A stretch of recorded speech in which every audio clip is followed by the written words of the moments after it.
Welcome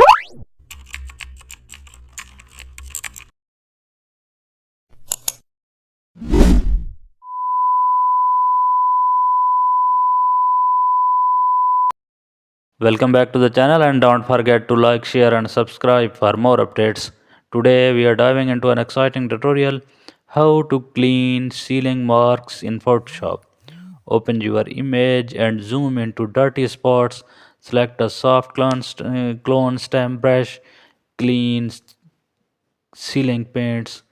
Paint gently over marks, keep strokes consistent and smooth, adjust brush size for corners, lower opacity for subtle blending, fix uneven paint textures, zoom new areas for variety and zoom out to check uniformity.